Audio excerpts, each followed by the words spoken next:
व्यासपीठावर विराजमान झालेले आजच्या कार्यक्रमाचे मान्यवर व आमच्या विद्यार्थ्यांसाठी जीवाचे दान करणारे वंदनीय शिक्षक वृंद व माझ्या विद्यार्थी मित्रांनो, नमस्कार. मी आता 9वी विद्यार्थिनी मनस्वी सागर अवघड आज महिला दिनानिमित्त माझे मनोगत व्यक्त करते. स्त्रीच्या मनाची विशालता कळायला मनही विशाल असावे लागते. स्त्रीच्या मनाची विशालता कळायला मनही विशाल असावे लागते. डबक्यात राहून समुद्र दिसत नसतो, त्यासाठी बाहेर यावं लागतं. आता तुम्हालाही प्रश्न पडला असेल की 8 मार्च हाच दिवस जागतिक महिला दिन म्हणून का साजरा केला जातो.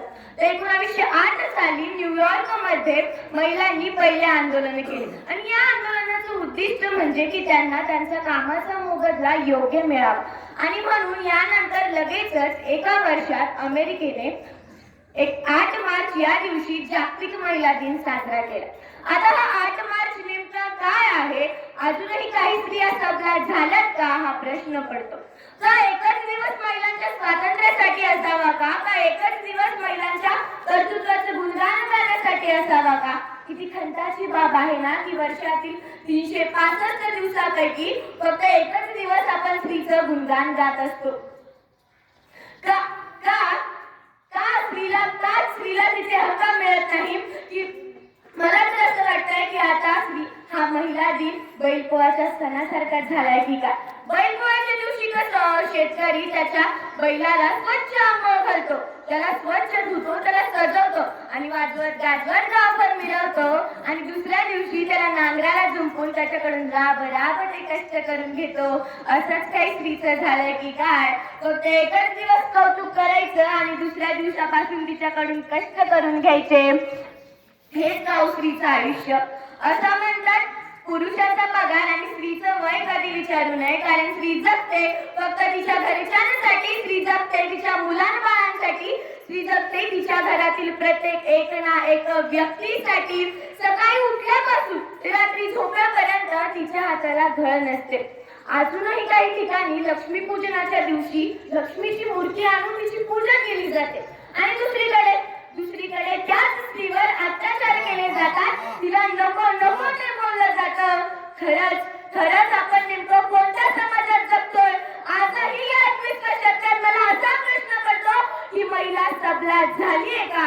खरंच इंग्लिश मध्ये खूप छान वाक्य, 1 minute cannot change your life but taking a decision 1 minute can change your life and lifestyle. 1 minute तुमची वेळ बदलू शकत नाही, पण 1 मिनिटात घेतलेला निर्णय ही तुमची वेळ, तुमची परिस्थिती आणि तुमचं आयुष्य बदलून टाकू शकतो. एवढी ताकद या 1 मिनिटात आहे.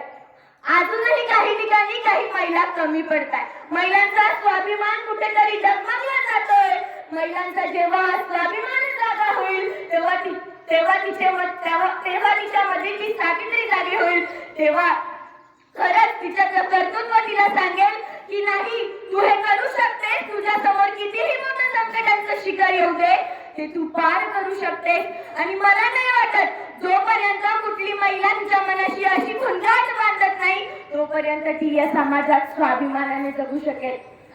असंही काही नाहीये की महिला कुठे झळकत नाहीये. काही क्षेत्रात आपल्याला सकारात्मक बदल दिसून येतात. आज महिला गावाच्या सरपंचापासून तर देशाच्या राष्ट्रपतीपर्यंत आणि देशाच्या पंतप्रधानापर्यंत जाऊन पोहोचलीये. महिला अंतराळात जाऊन पोहोचलीये. आता तुम्हीच बघा, नुकतेच झालेलं सिंदूर ऑपरेशन मोहीम, त्यामध्ये त्या मोहिमेचं नेतृत्व सुद्धा एका महिलानेच केलं आणि विशेष बाब म्हणजे ती एक मुस्लिम महिला होती. कुठलीही जात पात न बघता तिने आपल्या देशाचं नेतृत्व केलं.